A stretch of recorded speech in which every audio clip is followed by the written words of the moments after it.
All right, hello, my darlings, and welcome back to another exciting adventure right here on Radio Wasteland. Our guest tonight is Samuel Hofmann. That's Hofmann with one F. I want to say that's the Dutch, not the German, if I remember correctly. And Samuel Hofmann is the foremost expert, at least on our show, about Nibiru. How are you doing today, Samuel?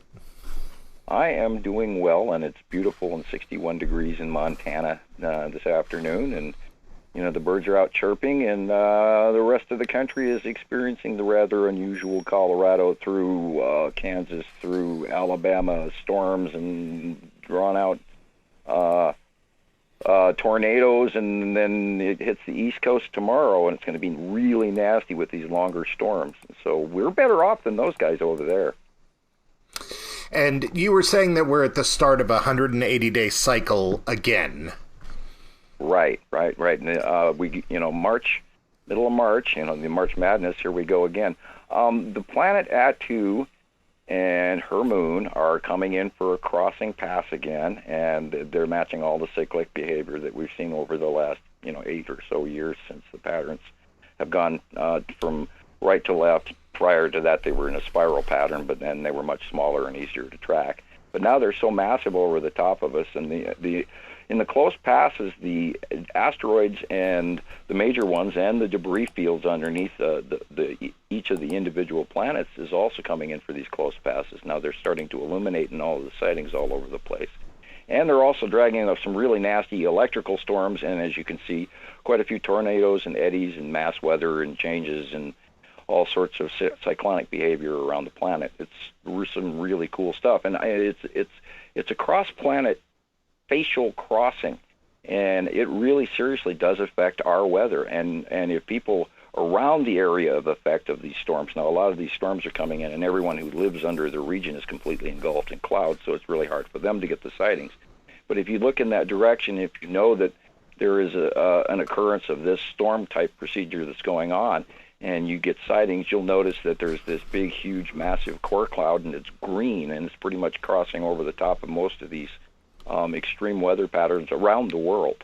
And it's quite an awesome sight when you start cross-referencing and checking the passings of Nepenthe and Atu's moon and all the other planets. Over the years, it's been so cyclic that we've been able to actually determine that we do know what we're talking about, and it's a phenomenal existence.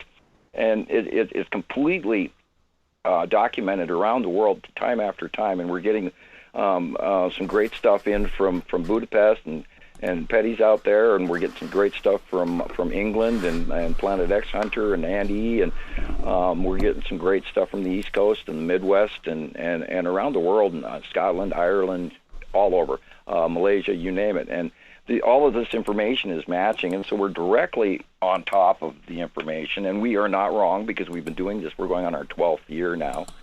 And if you can't see the passing planets, well, then you're not looking hard enough or long enough.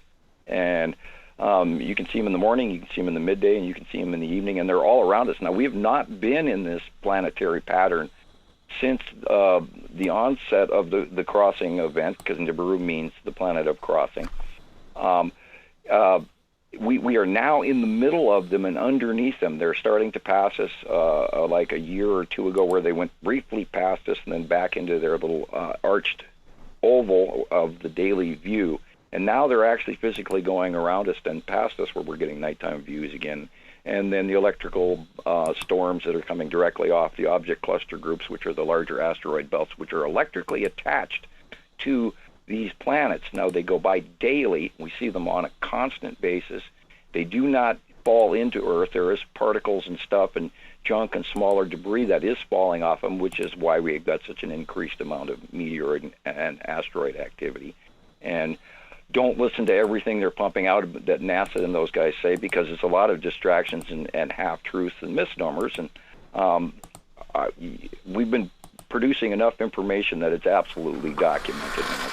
And I was kind of hoping that you'd taken some of the opportunity to look at some of the information that we sent your direction today. Yeah, I have. And got an understanding of what's going on. And I'll be glad to coach you if you off the side if you want some extra time.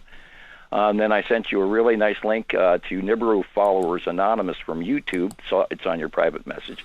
And anybody out there listening, Rebecca is doing a phenomenal job, and I suggest you go to her YouTube page, Nibiru Followers Anonymous.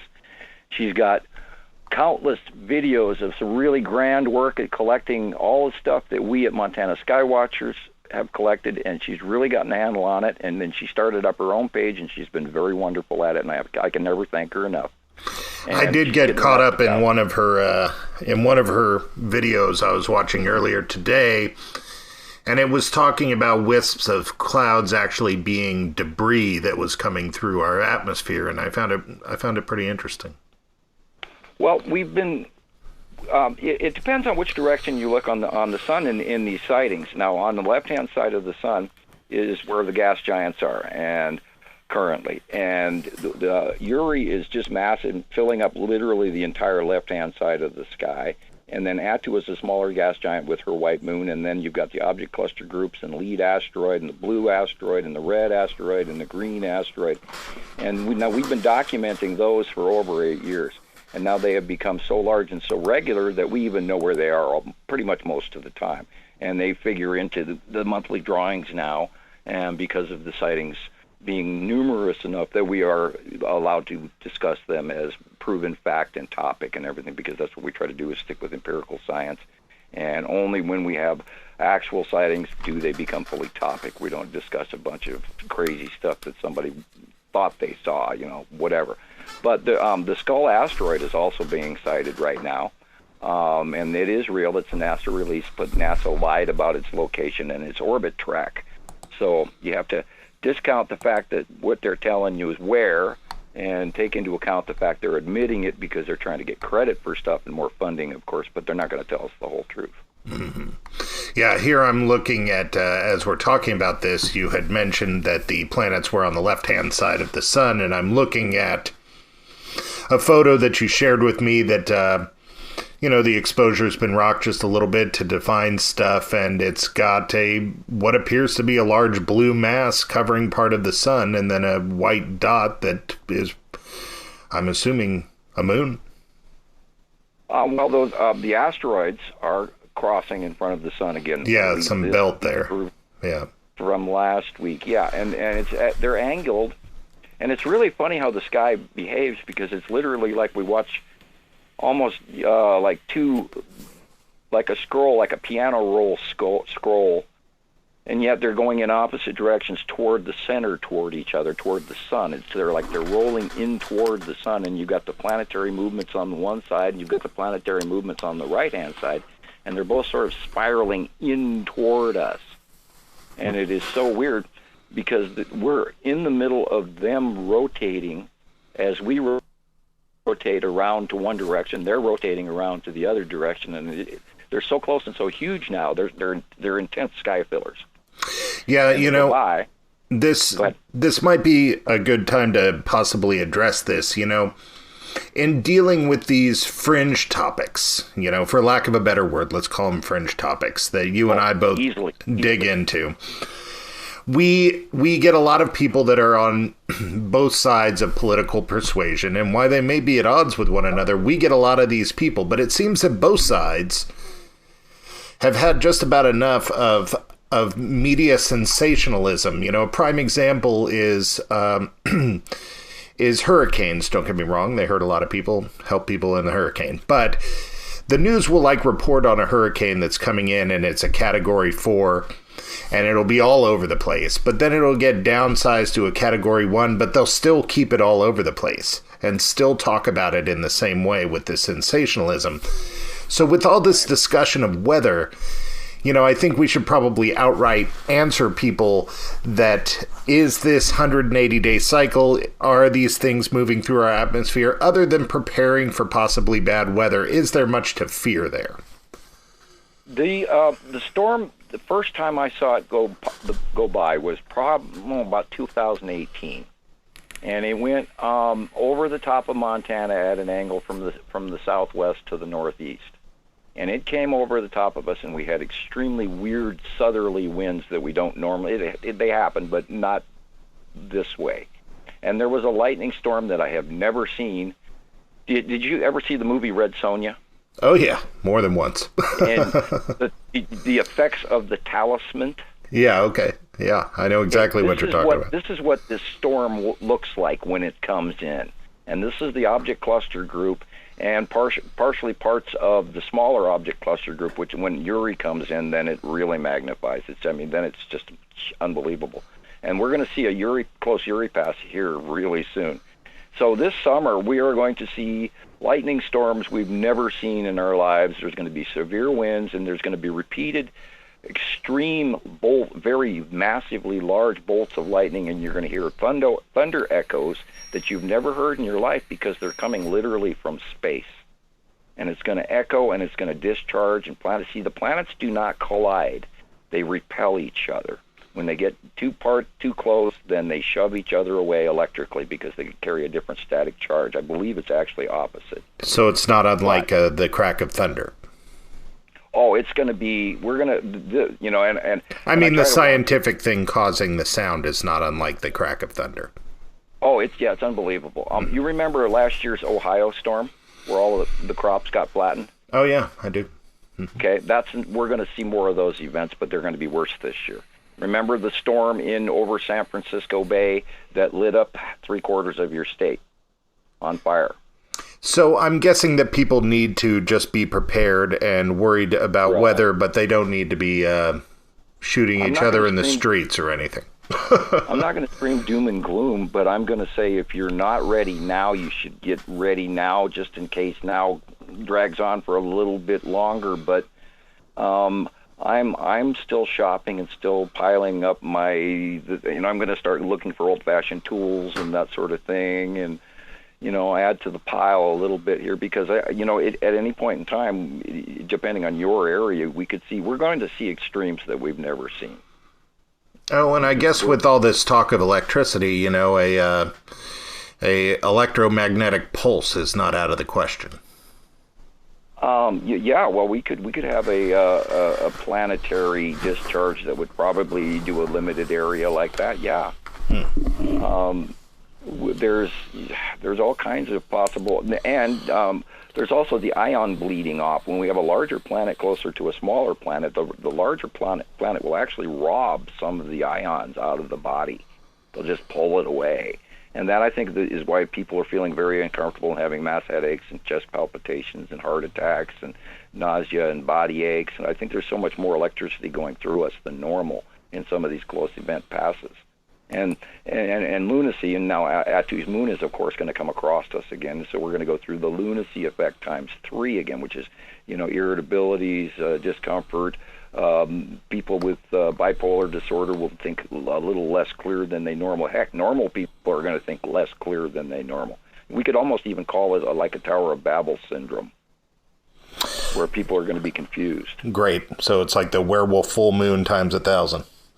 Yeah, we're going to see some, and I see pretty regularly every day just about someone talking about how they're going to the hospital because they're having these chest pains and their heart palpitations and they don't know what's going on, and then then it gets better and then it comes back, and that in itself is happening to me as well. I've had headaches and all sorts of weird stuff that I haven't had for a very long time. Now all of a sudden, wham, where'd this come from? So we're going to see some body changes and some different. Watch the animals as usual. They will point things out that, when the dogs are barking in your neighborhood, go outside and look up, because there's probably a big planet passing over, if not a group of asteroids.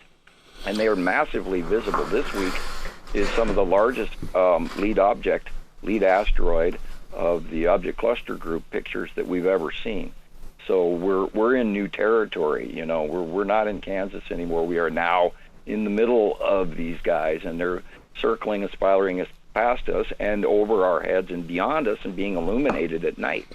So we're going to see, the open core of Nepenthe, and we're going to see the purple colors of Attu, and we're going to see the bright white illumination of Attu's moon after sunset, and you'll see the bottom of these planets will be illuminated far longer after sunset, and you'll be wondering, why is the sky still so light? This because there's a massive planet above us, and we're seeing the refractive light off the bottom of the planet.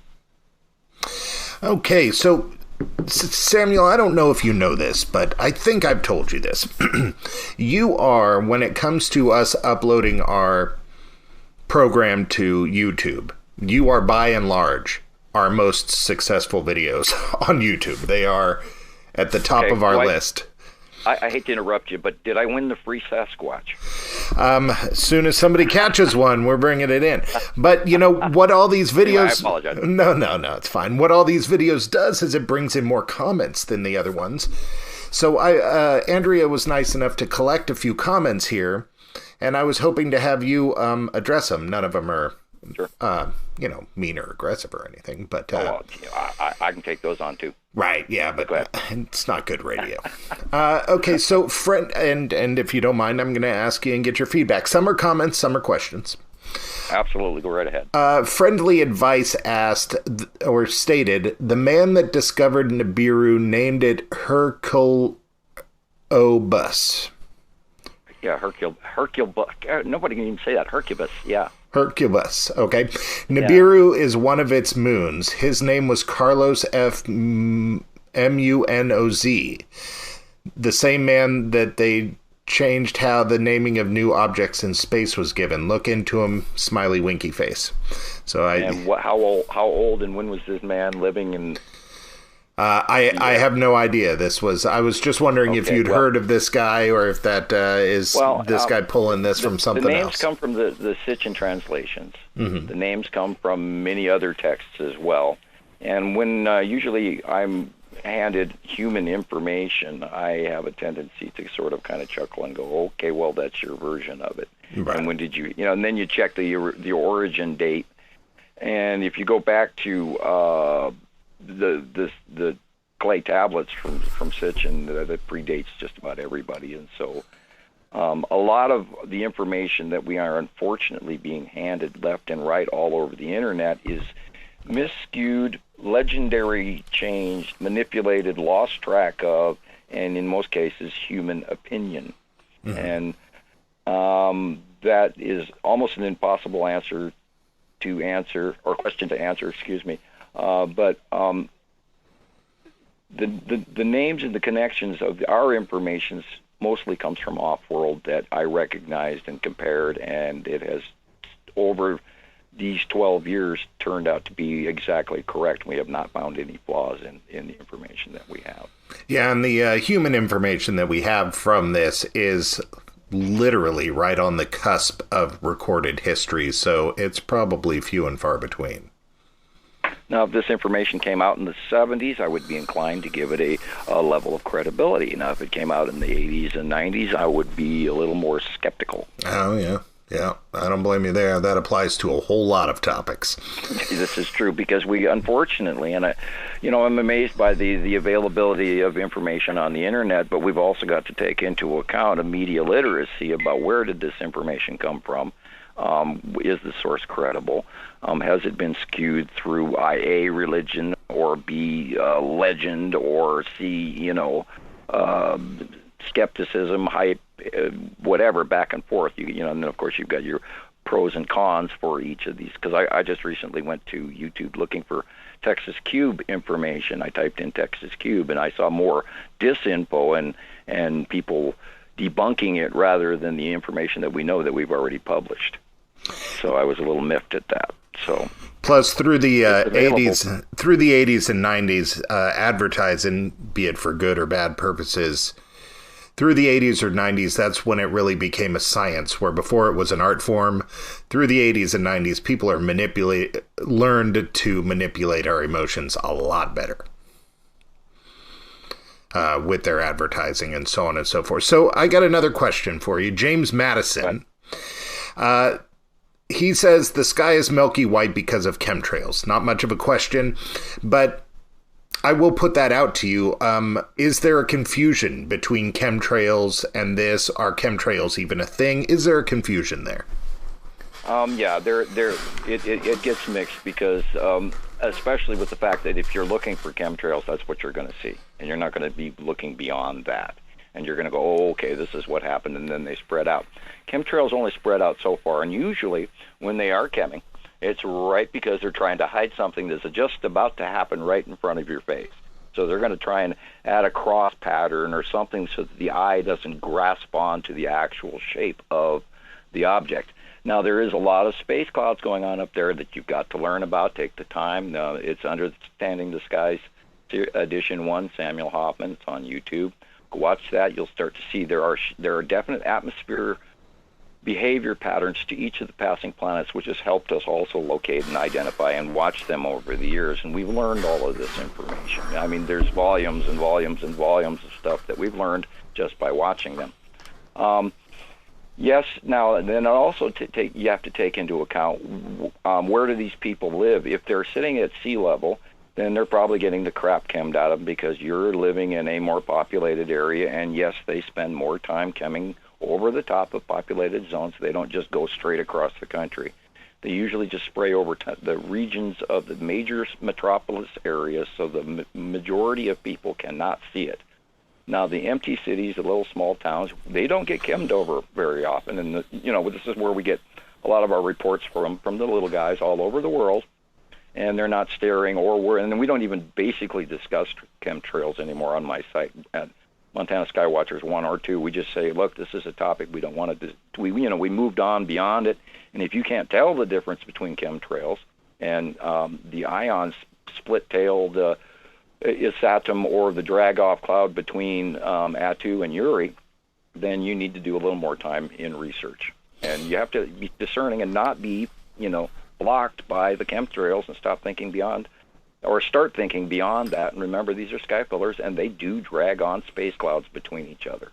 So your clear answer would probably be that chemtrails' main motivation is to distract from what's really going on and not so much the chemicals. Well, there's also the other twist to it. It's a dual sword here. The chemtrails are also blocking in the extra incoming light because we have a second sun. And that second sun is frying the crap out of all the lesser countries and or creating more extreme weather, flooding, and stuff like the chemtrails actually sort of protect us from getting fried. Oh. Because they're blocking a whole lot of extra sun that's coming in.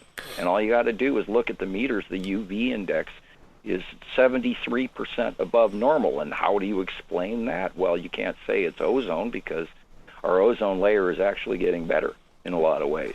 And so, and everybody says, well, maybe it's just, an anomaly. No, that's because there's an extra big, huge, bright thing out there putting out that extra, sunlight. Right. And there's just so many fingers pointing to that could be the only solution. And it's basically obvious, but nobody wants to reach there because that's against everything they know, and that's messing with their science.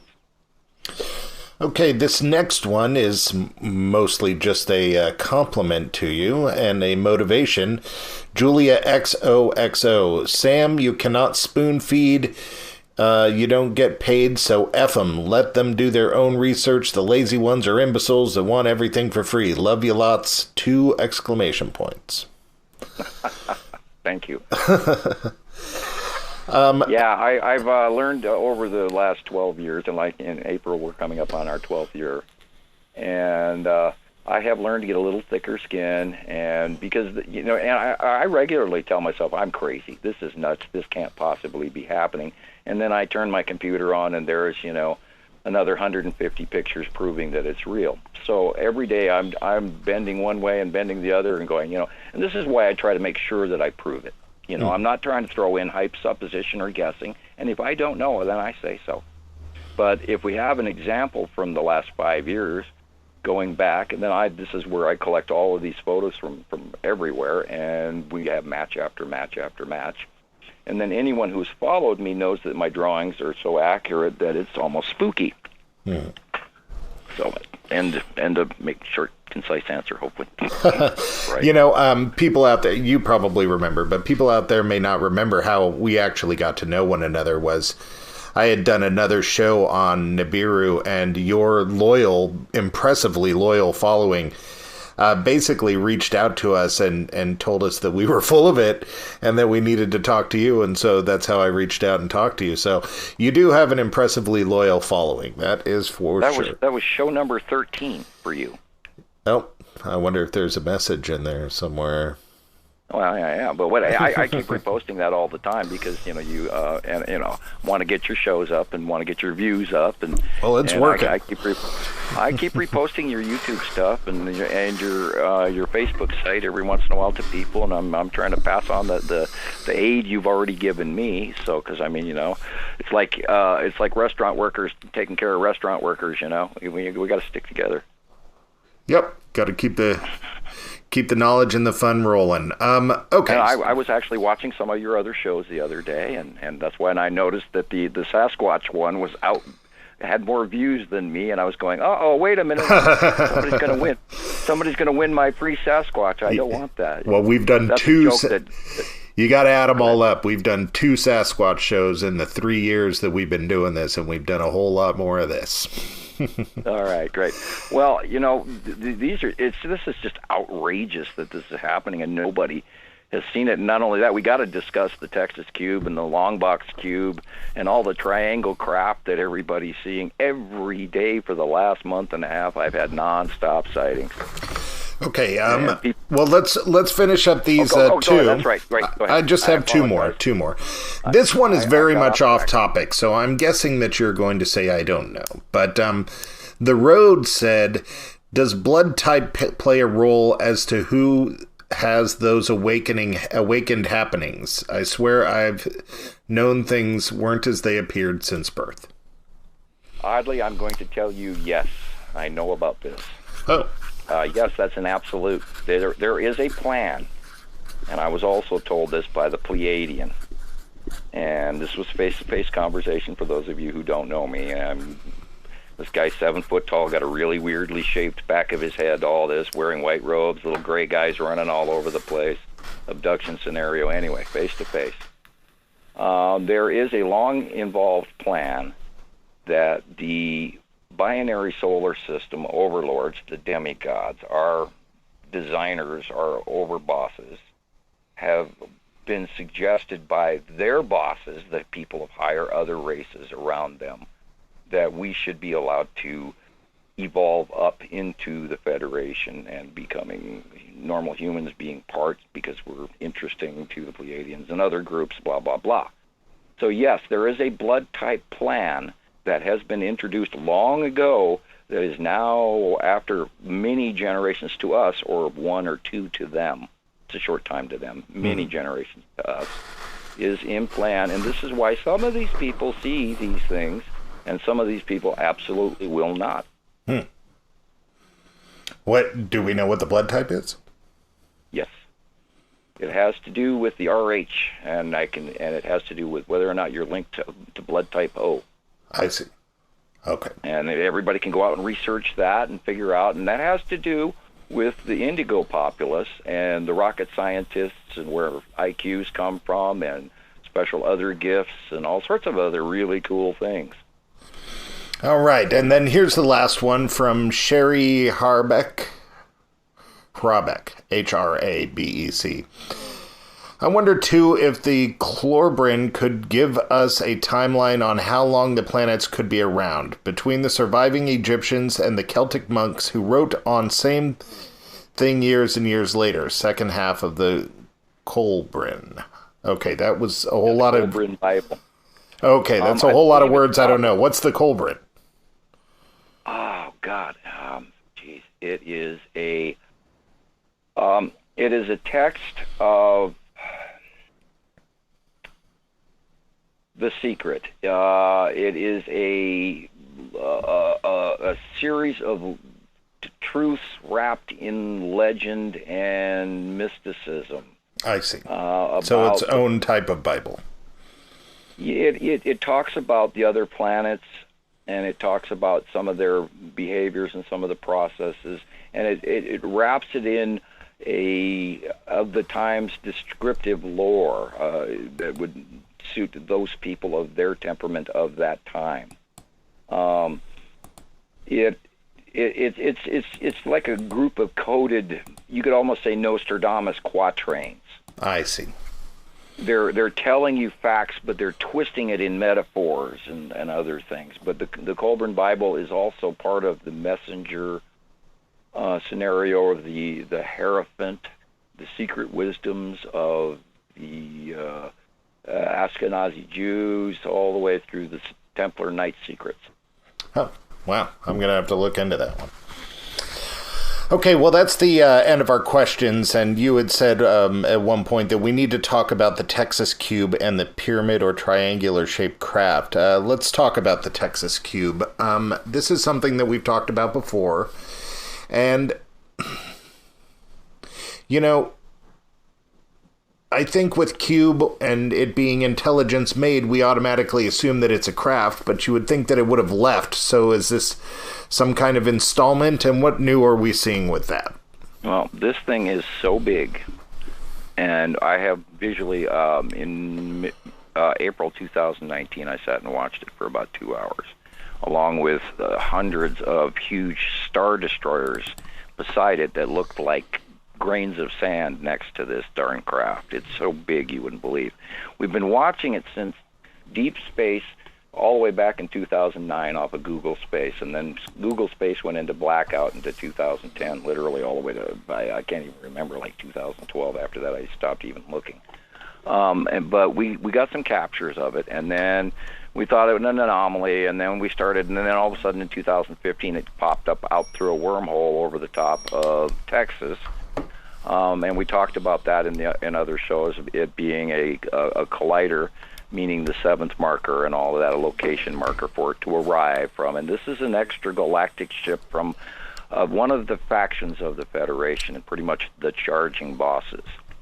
Now, the Empire Orb got here early, before the planets did, and it started, flying around and doing all of, its studies and changing, and we saw that too as well, and we watched it live in Montana Skywatchers for years prior to the Texas Cube getting here.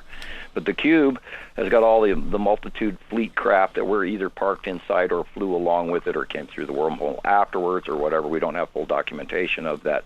But we're getting absolute sightings of this every day over Europe, and it is a massive, massive ship. We've seen behavior where it's getting caught in some of these lightning storms, and it's directly connected to their side orbs, and they're getting discharges off the planets and the object cluster group and all sorts of stuff. It's really cool, all this purple lightning. And I have many pictures of that if you'd like to see a few of them. And we know that they're recorded on crop circles by the Mayans and stuff in the old Phoenix crop circle. And it's a time marker. It shows lead asteroid at 2's moon, the Texas Cube, the side orb, and then it shows on the horizon, which gives a date where these planets are a location on Earth's horizon, just sort of like they do in the movie Stargate. They show planetary similarities of moons and bodies. When those are sitting on such and such a horizon, that's when they will be there / time marker. So we know that there are another races on it. I'm not going to go into grave detail because I have my assumptions, but I don't have any facts because I haven't physically gone up to that ship and seen who's driving it. But I know that there are other races on this group because the number of ships that we're sighting regularly, and we're talking huge Carillion Star Destroyers, just like it's Star Wars. It's unbelievable. I can't believe it.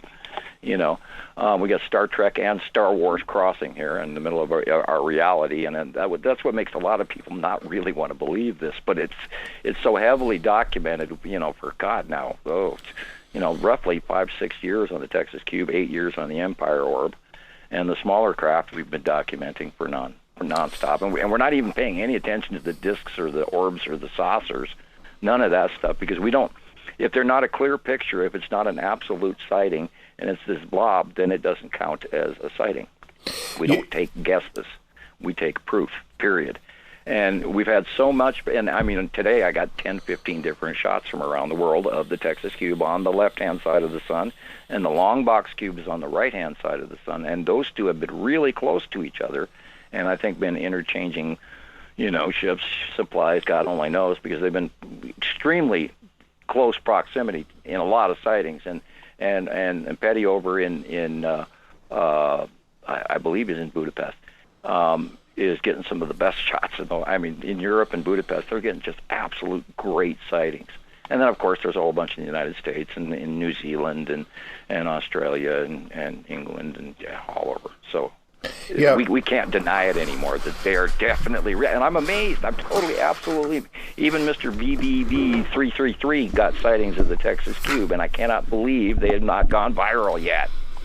This is insane.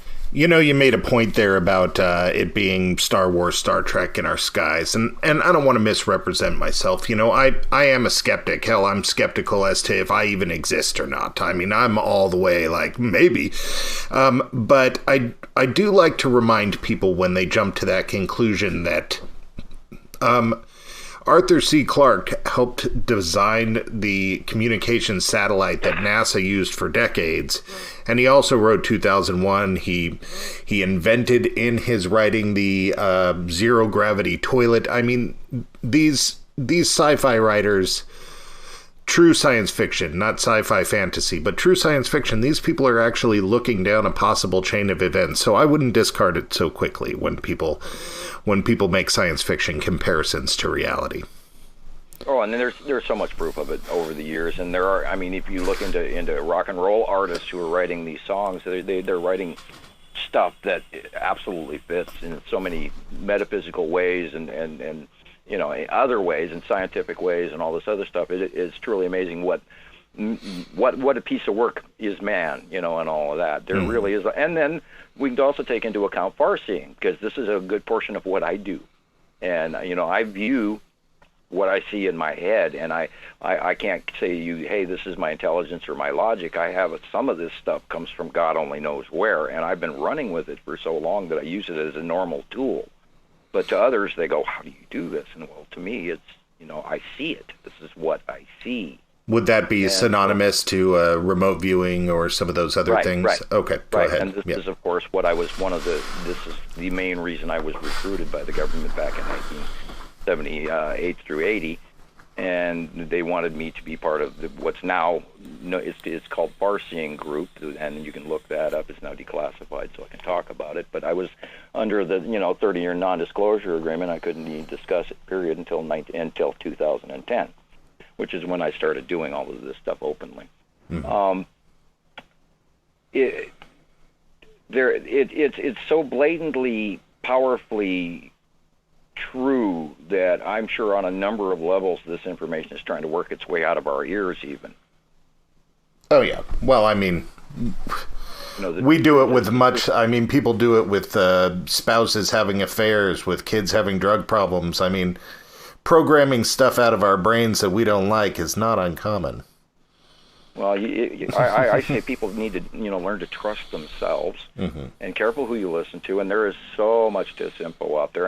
And what boiled down to when I was writing my paper all the way back in 1978, everything that I had seen from Einstein was just uncomfortable. It didn't fit to me compared to what I knew in advanced chemistry. And how can what's in the subatomic be this way if in the astroatomic it's got this quote-unquote different set of rules? Because they're looking for the unification model. And to me, that didn't make sense. And this is why I wrote my paper going, it's got to be one rule. And subatomic and astroatomic, as above, so below, the same thing. There is no difference. And this is, if you throw out the gravity issue, and I'm not saying it doesn't exist, but I'm saying it's a lesser force than we give it credit for. Mm-hmm. And there's electrical influences, and then there's centrifugal force issues. And we're also made of Earth. We're born on Earth, so therefore we are electrically charged in the same manner. And when two like bodies exist, they will coexist in the same path together. It's the harmonic differences that either repel or change and reharmonize other objects into an elevated state to match them, which is proton proximity, likeness, identification, et cetera, et cetera. But there is more to this galactic presence than what we can understand. And what we're seeing right outside our window here, right outside our atmosphere, is examples of this, and people don't know how to perceive it because they're lost in the sun simulator, or they're lost in the chemtrails, or they're lost in what so-and-so on planet such-and-such news said. And they get totally lost, and they start to believe the wrong things. And then there's the big one, the government's out to do this to us. And so then they don't look any farther as well. And that's kind of sad. And, I love a good conspiracy conspiracy theory as well as the next guy, but you've also got to stick in the middle. You can't go, leaping off the end and saying, okay, we're getting zapped from space by laser ships. Now, we've seen some evidence of it, but we don't have any real proof. It could be, on this picture, this could be a meteor coming in and causing a straight line. We don't know, unless you're absolutely there to see it yourself. Now, being that said, I have seen the Skull asteroid by eye. I have seen the Empire Orb by eye.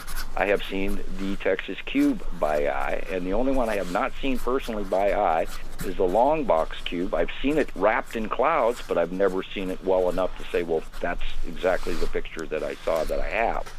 So, speaking of the Long Box Cube, I had the question, like, I can only compare life in the universe to humanity. It's the only one I know. But from country to country, jets, airplanes, they have similar shapes because that's the technology that works. So if I were to apply this outside, we're looking at a lot of different shapes. We're looking at cubes. We're looking at spearheaded shapes. We're looking at an orb, the long box, maybe just a rectangular cube.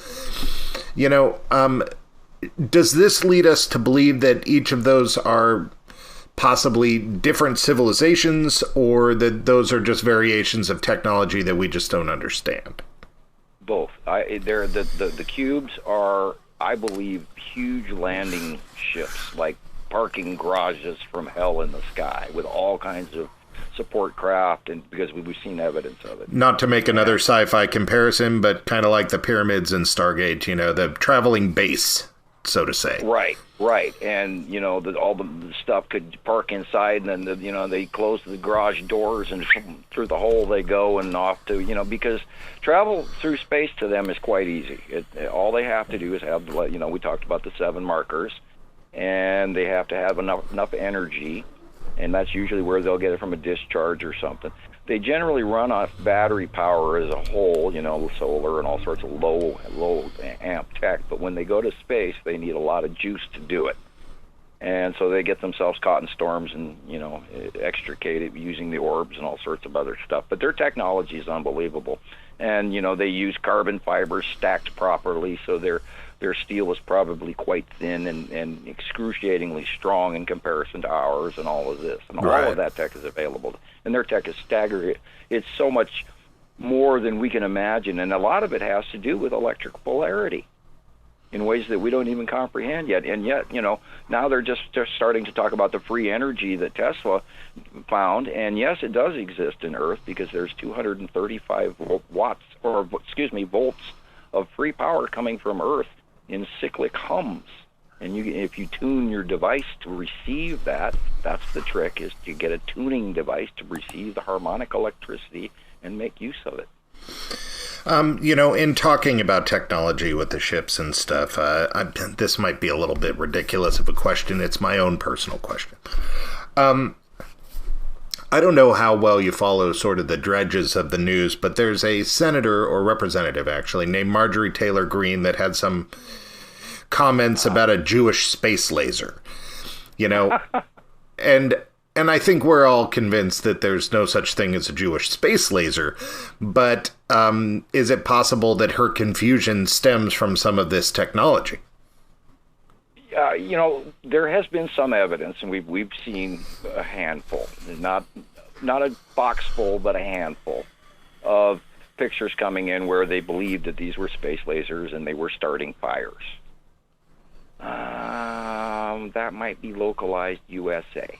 I wouldn't attribute it to aliens shooting down on us because they've got a whole bigger process that's going on just fine without having to sit and throw a straw onto the hay pile. I see. So you would definitely put that more in the category of things we're doing to ourselves to cope with the environmental changes. Rather than chemtrail the hell out of the Midwest or the East Coast, let's start a really big fire in California. Right. Oh, good point. And that would block the sky, that's for sure. Yeah, and then the sightings would go down and they'd retain their cute little jobs, and at the same time they'd clear all that dry forest that they forgot to pay for the last, since the Reagan era. Because I'm a former forest employee, I used to work for the Federal Employee Bureau of Land Management. But anyway. Yeah, and I'll have you back me up on this. While everybody likes to crap on California about this, most of that land is actually federal land. Right, and they took all the stuff with anything valuable underneath the soil, I promise you. Right. I worked for them. And the good stuff, the stuff that they're bartering for, and a good portion of what's going on politically between the space between the bosses above and the people down below who are vying for position and trying to get the biggest pile so that they can continue to stay in power. Makes sense. And that's another show entirely. Yeah, that makes sense, though. That's what people with power tend to do. If I'm going to stick with my comparing life to humanity, that's all we know. and the transfer of commodities is such a great volume in 4,000 years. And we go back to the 2011, 2012 story where there was this big block of yellow that melted out of the Greenland ice sheet that was 20 miles long by 80 miles long. And then there was a giant craft that was sighted for 2 weeks straight from people in Iceland. And it was massive, and then after the 2 weeks was over, so the ship was gone, and so was that 20 by 80 mile long pile of yellow objects that glistened in the sun. You know, I can't help but to be pulled back to Red Sonja and Conan. You know, this kind of seems like a like a bug's life, even, to get a better thing, where you reap your harvest and you save half the harvest for when the people come and raid your stuff, and if you don't have it, they're going to mess you up. Yeah, we're heading very possibly to a feudal scenario, and we could talk about the China corn deal that just went through here and is going to continue to go through. They're buying up old seed stock that they never really did buy up before. In vast quantities. They're buying up every ounce of corn and seed they can get their hands on. Well, that raises a socio-political question then. And the question is it possible that a country like China is trying to produce more in order to outbid us with the masters above? Well, they just flooded really bad. I would say a very good 50% of their croplands has been devastated this year, or last year. As well as a good portion of ours, and we're already in trouble because we've got Kansas floods going on, and that water goes down.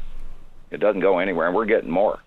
And so, we and this is why some people are talking about buying extra food now before the prices are going up, because we've already seen increases in everything, including the gasoline thing, due to now everybody's blaming the Biden presidency, but that's not the truth. The truth of it is that the refineries in Texas, during that period of time when the electricity went down and all of that, they stopped producing. So therefore, we saw a 40 cents increase in the last 2 months. This makes me think of another socio-political comment. You brought up Biden, and before it was Trump. You can't get much more polar opposite than Biden and Trump. But it seems a lot of people have a hard time rectifying and coming to terms with the idea that the president is doing all this bad stuff to us, yet also believing that there's a cabal that's higher than the president. It seems kind of like you have to pick one or the other. You can't imagine that Biden is changing everything while there's a ruling class cabal that chose Biden, chose Trump, chose Obama in order for their deal. Now say to yourself, there's 5 or 6 of them. Are they at war? That's the thing. Or is it more economic war? I think it's more financial. There could be some, little skullduggery going around with Boris Bedenoff and this and that and the other thing. But I think a lot of it has to do with financial control and almost like a gentleman's club game. And there's different groups and, the skulls and this and, that's a common, and then a couple other I don't even dare mention. Or maybe like a Cold War. Well, yeah, there's a financial Cold War, and there's an information war going on right now, and they're gathering the sheep, and this gives me the opportunity to drop the Q bomb on you. Q, for instance, and most people don't realize this, originated in the Eastern or Western Bloc countries of Russia, and that's where Q comes from. It's a disinformation machine that is embedded so strongly in American housewife mid-class internet knowledge that it's just unbelievable how successful they've been. Yeah. And that has created a great deal of the hostility and the hate and the fear that we're existing in right now. And everybody needs to throw that crap out. And remember, damn it, we're America, and we're not going to listen to the bunch of naysayer, negative people who are trying to get us to get afraid of everything. And it's this fear base that we've got to let go, and which is part of why I'm doing what I'm doing every day, to make sure that the facts come out. And we're talking about this, not what so-and-so said in 1986 about the red planet Nibiru, some dark body floating in by itself with nothing. We know that there's a solar system around this, and we know there's other planets, and we know there's a star with it, and we know we're a binary solar system, because it can't be anything else. There's no rogue, unlit body with people on it, because if they don't have a star, they're not going to be alive. I mean, there's a basic one for you. But you know, what you said about Q brings up something that I've been really trying to push. You know, I am what people would call liberal, but I'm also a business owner, and a lot of the people that I work with, a lot of my friends, a lot of the people that I know are my polar opposite when it comes to politics. But we're still neighbors, and when the stuff hits the fan, I'm going to go run into my neighbor for some help, and they're going to come run into me, and hopefully we'll both be there for one another. So hopefully people will just let some of that crap go. Part of what I've been waiting for them from everybody is to figure out who your enemy is. Yeah. And on one hand, I'm going to say there is no real enemy, because the answer to our problem is not by figuring out who our enemy is, because we don't have that many. The situation is far bigger than people realize, and it's far less attainable than they would even imagine. And what's going on, we've talked about this before with, do we fight them or do we not fight them? Right. They are so vastly beyond us that the only way that we're going to get through this is through diplomacy, period, and personal evolution. We have to figure out how to take a slap in the face and say, that's okay, we still need each other, and I may disagree with you, and I may not agree with your less than admirable opinion, in my opinion, but yet we're still going to need each other, because you cannot mine or grow an entire crop of wheat by yourself. You just cannot do that. It's not possible. And the best way to prepare for an upcoming war is to grow and train your tribe. You know, you don't know what's coming around the corner, but if there's more of you working together, you're going to be able to handle it.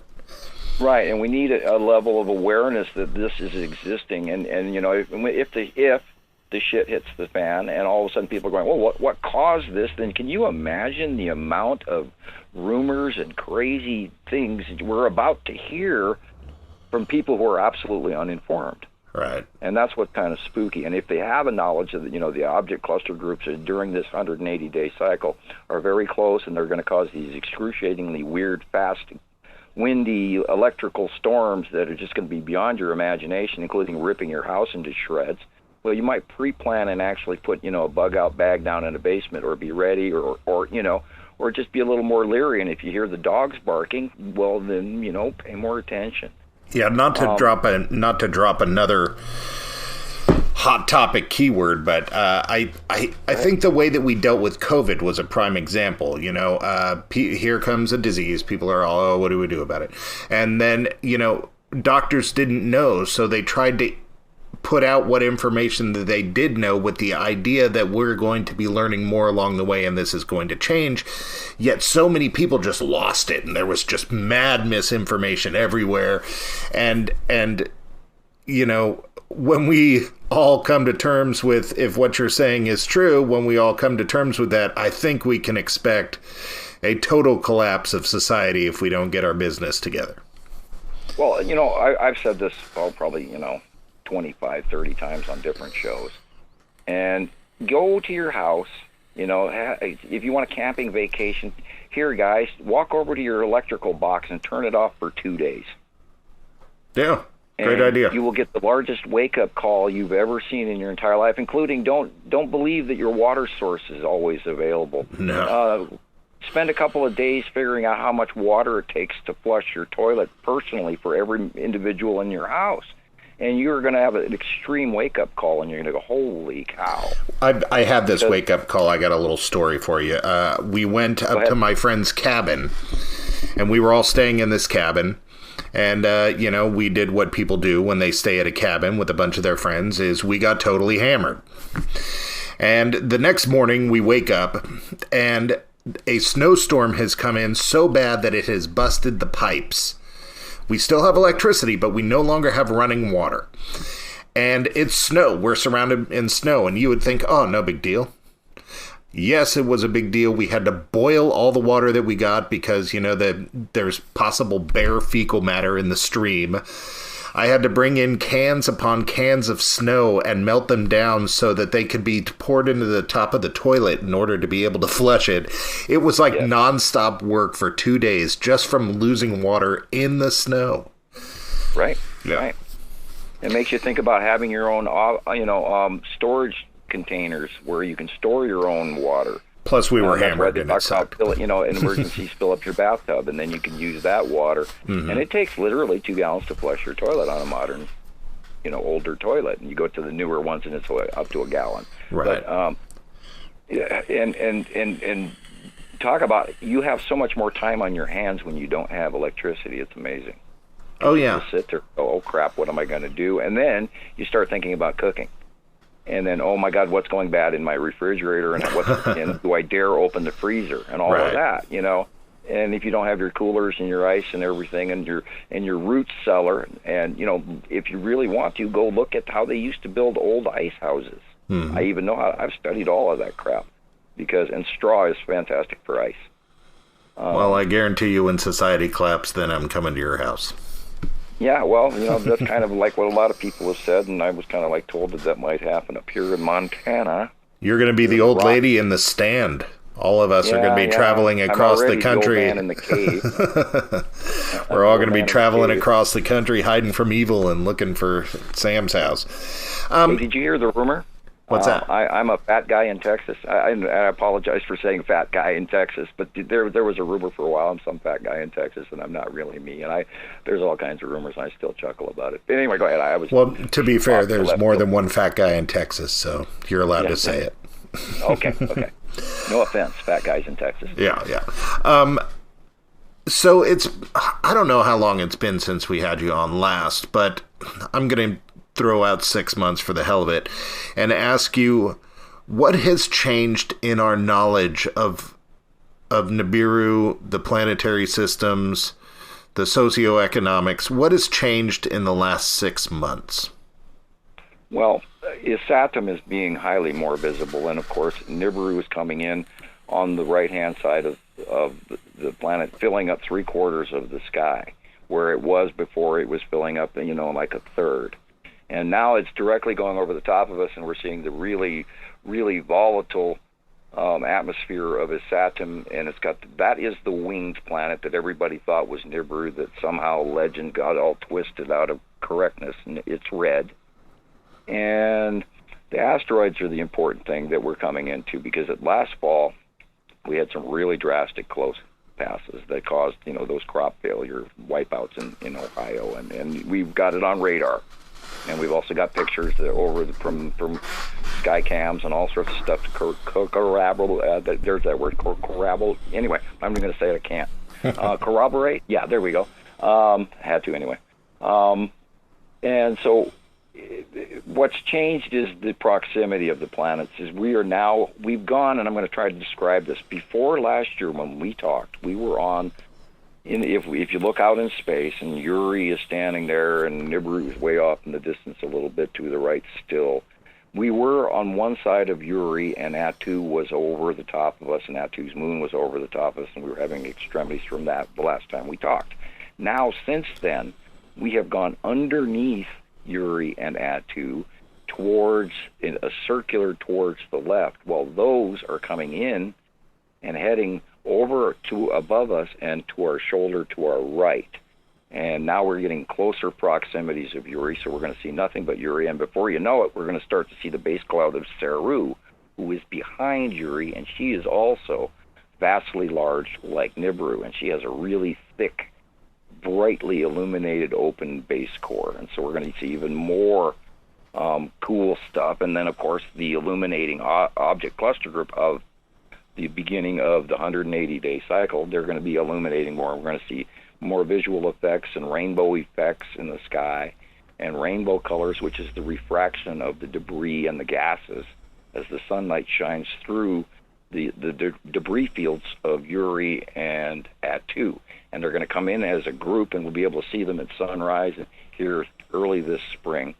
In another month or two, we'll be able to start seeing sightings of the planets at dawn in the west, which is what happened last 2 years and 4 years ago as well. And so we're going to see all of these planetary passings now, where we're going to see the illuminated faces of them as they are beyond Earth. As before, we've been seeing the dark sides of them and the cutoff effects and the lighting and the side lit crescent flares and the side illuminations of the planets before. But in the future, we're going to see them as they are completely above us and beyond us. So we're going to be doing more looking upward and seeing. It's really hard too, and when you look up, you're getting less depth perception that you do when you're looking outward. But then you got to look at horizon all the way straight up to 360 even. And I recommend gray black sunglasses. Don't try to film through welder's glasses. Anytime you film through glass, you're going to get glass doubles every time. Don't film through glass. But sunglasses, if you wear gray black sunglasses, just look for the dark spots in the sky, and look at in sightings and captures and pictures. Look at the dark areas in the photos first. Don't look at the sun. Don't try to figure out what the sun's doing until later. Look at what's on the sides and the dark areas of the pictures, and you'll see all the asteroids and all the planets. And then, of course, when in question, resort to Montana Skywatcher's monthly site drawing, which are still to this day highly accurate because we keep getting submissions from around the world, and it helps me sort of centralize all what's going on one piece of paper. Now, granted, it's more of a dramatization than an actuality, but in basis, it actually works. And Rebecca at Nibiru Followers Anonymous has done a great job of intermixing my drawings over the top of some of these events, and they actually fit. So it's really cool stuff. And so if you want to see even more great videos with live feed and all sorts of stuff going on, she really works. She really works hard, and I love what she's doing. And she should be seriously congratulated. But anyway, go to her YouTube page. But I'll let you talk, and then I'll take 2 breaths. All right. The answer to my next question might be too scientific for me to understand or the audience to understand, but you can trim it up a bit. So science, with this belief system, science obviously is mistaken on how important gravity is. Is the tracking of Nibiru and the planetary group, is that giving us any better of an understanding of the way that the universe works, or is that something that we couldn't even really get to until science really got on board with all of their machines and their instruments? All right, you're saying us. That's a big us. Us as in humanity. Yeah, well, problem is, who are we going to listen to? And it boils down to, some of the greatest scientific discoveries throughout our history were done in somebody's back house, guest house, or garage. And then the people that were really brilliant were horrendously scoffed at, laughed at, and ostracized. Yeah, Newton. Isaac Newton was basically banished for decades before Sir Edmund Halley actually came to his rescue and sort of brought his reputation back. Velikovsky was laughed at and made fun of because he was Jewish. And then they used, when that argument didn't work anymore, then they ridiculed his wife. There's a lot of it. And so it's going to boil down to acceptance of the obvious, what fits, in comparison to what the good old boys say. And oh God, you and my generation have been waiting for the good old boys to go away, and yet they're still, unfortunately, so strongly in power. They keep making good old kids. Because you said something earlier, I'm a liberal. Now, remember when we were being raised, and I'm referring to, of course, the era of the Vietnam War, because I was always told I was going to end up in Nam. But anyway, we used to be the right-wing liberal hippies. So when did somebody switch sides and not tell me? Yeah, that's why I make it a point to say that the world would view me as liberal. Because I wouldn't. Are we left wing now? I don't know. As a hippie, am I not a left wing hippie? According to the certain factions in our political scenario right now? Based solely on haircut, yes. Yeah, well, that or well, I could throw almost mullet in there, but my hair is too long for that. But I'm beyond the mullet. My hair is straight back and all the way. Anyway. I like to think of the political wings now as being dragonflies, so there can be 4 wings. I'm going to be one of the other 2. Mm-hmm. I'm the left back wing. I vote for the guy who makes the most sense, and according to my rules and not theirs. Well, part of that is the problem. Because certain knowledge just can't be gotten to without a group. Like you were saying, you can't grow the wheat without a group. You can't mine without a group. And so take a look at flat Earth. A lot of these people say the Earth is flat. All you got to do is go outside and look, and you can see that it's flat. But no, your perspective has to change in order for you to understand that the Earth is not flat. So there are some levels to this technology that is going to take groupthink. I love that they're doing a convention, and I have one answer for them. It's called celestial rounding. You cannot have a body in space that is getting hit by stellar cosmic material that orbits and rotates in an electrical manner, meaning that it has a positive charge, unless it's an asteroid, in which case asteroids are not rounded. They can be multi-freak shaped, including flat. But if we are on a body that has an electric core, which we know it does because it puts out 235 volts, therefore, because due to its placement and celestial attachment, we have nothing but the possibility of being rounded by stellar material over the last 8 billion years. Earth cannot be flat. Thank you. Well, yes, I totally agree with you, but it does stand to say that in order to convince people, you're going to need more scientific measurements other than just telling people to look and see what they see, because we know that all of our perceptions are potentially flawed based on scale or based on opinion. We do have the Apollo moon landing pictures, or even the orbiting Apollo. Oh yeah, I'm the scoffers who don't believe that we landed on the moon.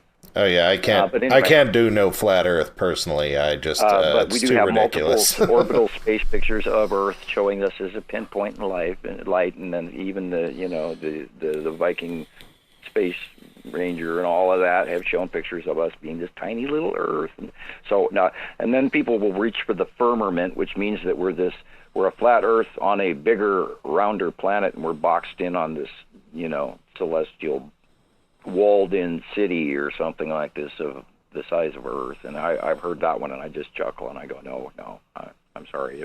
If that was the case, I'd know about it.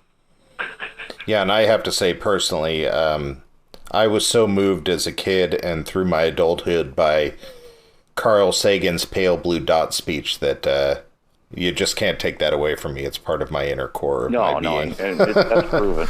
That's proven with those pictures shining back on Earth, and they're looking at us, and we're this tiny little thing in that beam of light, and I'm going, yeah. And to me, that also proves thread attachment. Mm-hmm. Thread attachment. Solar thread attachment, connection to the sun. Mm. That we have an ionized superhighway. Direct thread attachment to which is how we attain our orbit when in our placement, in atomic placement in our third ring. We are held here. We are not, as Einstein put it, we're not orbiting towards the sun through gravitational forces, and then this dark matter, which throws us all the way into the dark matter discussion. This dark matter holds us back, and then they've created this whole the dark matter that's in all of this space area that's we can't account for, and then they're reaching for this supposable argument over non-unification model like the Heisenberg uncertainty principle. And that just keeps them getting their paychecks and holding their jobs because they don't know they're talking out their ass. Right. And I've always believed that atomically we are held together like they put those little pegs in the atom model, literally through an electrical thread connection holding structural placement. Is that kind of like a arc from a Tesla coil? Well, if you look at it, do you know anything about chemistry and shell structure? No. In the first ring of any atom, it can only hold 2 protons. In the second ring, it can hold 12. In the third, it goes 2, 12, 16, 32, 2, and out and out. And that's part of my paper that I wrote, that I didn't believe that the gas giants would be on the outer rings. Atomically weighted, I would assume that they would be at least at the 4th ring, if not the 3rd ring itself and second, whereas we should have atomically, by our weight, either be right next to Mercury, or Venus should be next to Mercury, and we'd be in the 2nd ring. This is why it atomically didn't work for me, so I knew we had to have a second sun or a second body displacing a different atom. I see. Kind of. As well as I can see. Well, it has to do with shell structure. And the rings that these atomic protons, these positively charged protons, there's the possibility for the star to hold 2 in the first ring, and then it can hold 12 in the second ring.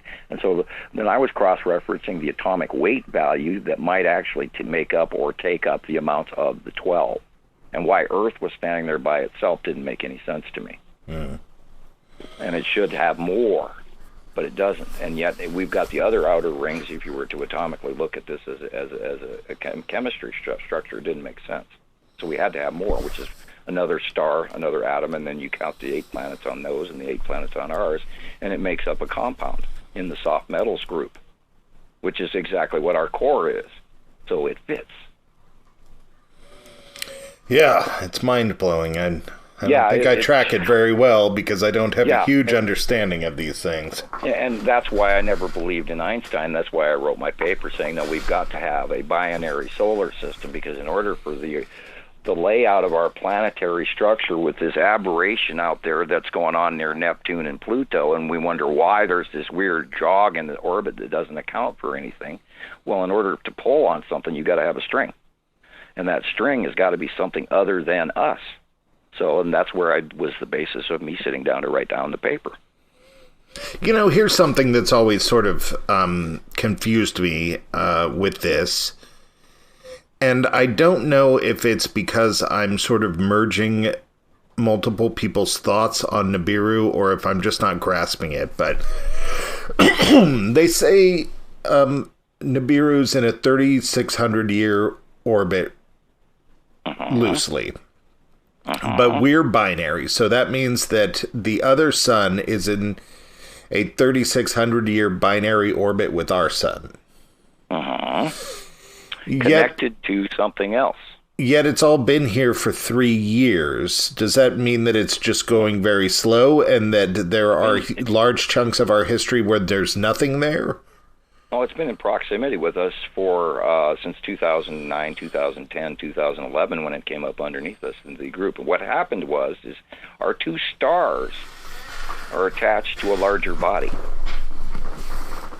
There is a massive, massive, massive, massive, massive, massive gas giant that is known as Imaru or / Hercubus to some people. And that gas giant is an electron cluster that holds the 2 atoms and the 8 planets on either. Now, we go behind this and separate between the 2 of each other. So we can't see them because of this massive, massive, massive, massive, massive gas giant. So when we conjoin, or I believe at some point travel to the same eddy location through positive and negative discharge of a capacitor, or actual travel speed through the northern and southern planes of the galactic pole, therefore shoving the guiding, dragging bodies behind compared to that massive gas giant. Our stars and solar system would be like, a tail on a kite. And then because we follow in a static spiral behind our star, we would therefore follow in a static spiral behind that gas giant, as well as we travel through the galactic plane up into the northern hemisphere of our galaxy, which is what's happening right now.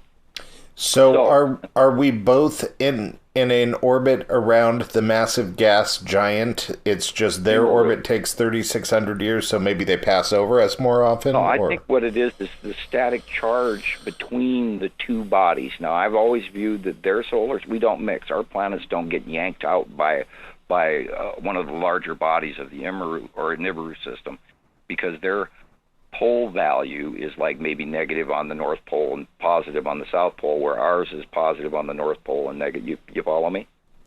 Yes. Yeah, I'm following that. We don't steal their bodies, they don't steal ours, but we are attached to the major electron cluster, and we orbit that, and we have a placement. And I believe that when our static charge through space varies in a harmonic, that we might actually attract toward each other discharge, because we did see the discharging between the two bodies when the second sun got here in 2011 to 2012.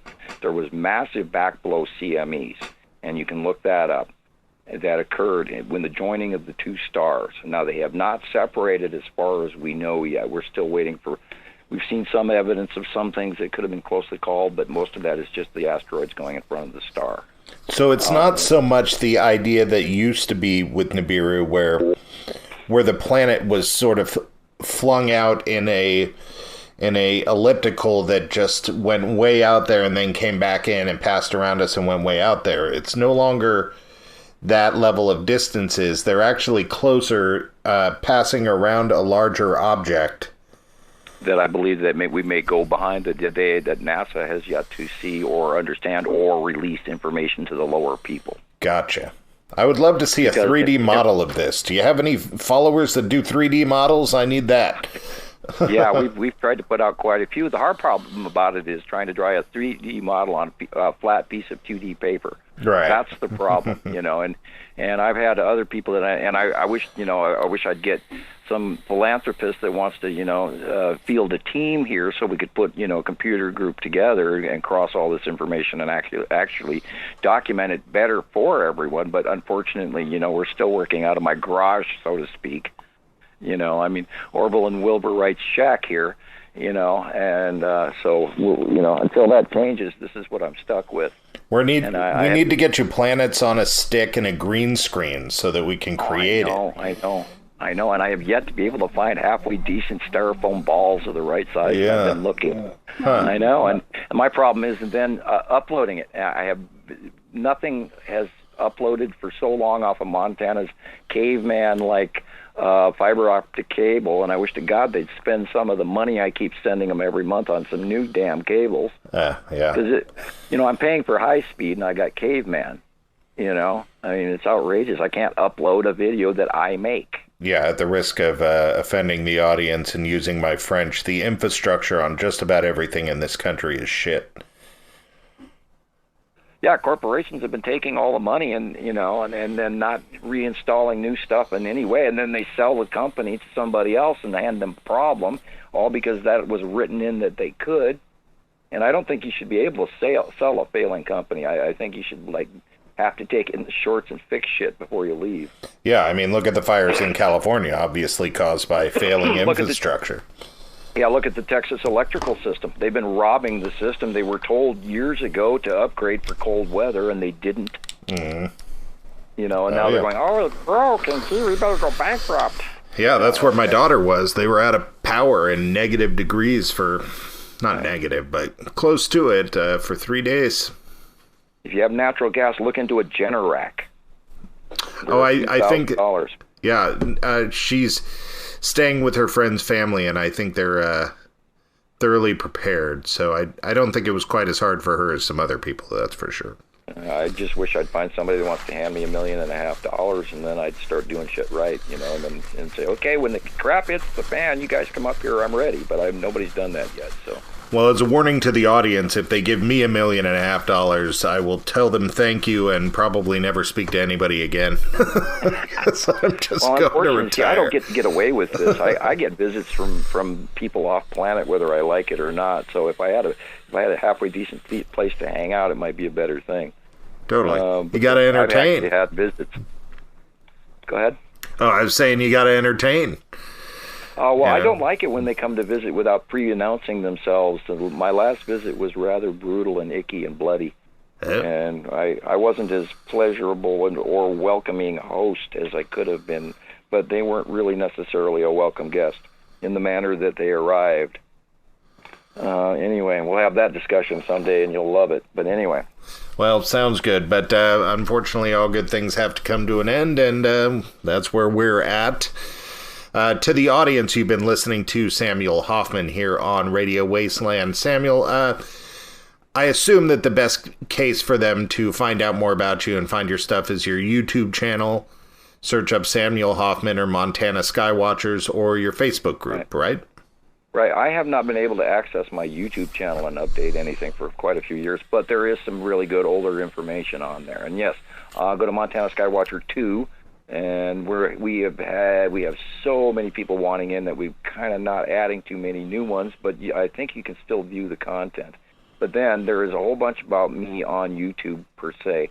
Even on Bing and Google, I now really exist. So just type my name in anywhere on YouTube, Google or Bing, and you'll get some copies of my work. Even on your televisions, while you're those smart TVs, you can just type my name in. And as a reminder to the audience, that's Hofmann with one F. Right. Do I always say that? I'm sure I do. Well, also my computer is constantly correcting me, and actually there was a time Andrea made me pull down a couple of flyers because I had misspelled it a couple times in a row. Yeah, I've never really taken it personally because it's happened all my life. Yeah, well, two F's with a name like Chauncey, I'm used to it as well. Right. Yeah, and I have to also say that it's hard to spell. Every time I still spell your name, I still have trouble with it. It's that last E, I bet. Yeah. Yeah. That's the one I keep forgetting. That tends to be the one that throws everybody off. And then I, hit enter, and then nothing comes up, and it's like, oh, okay.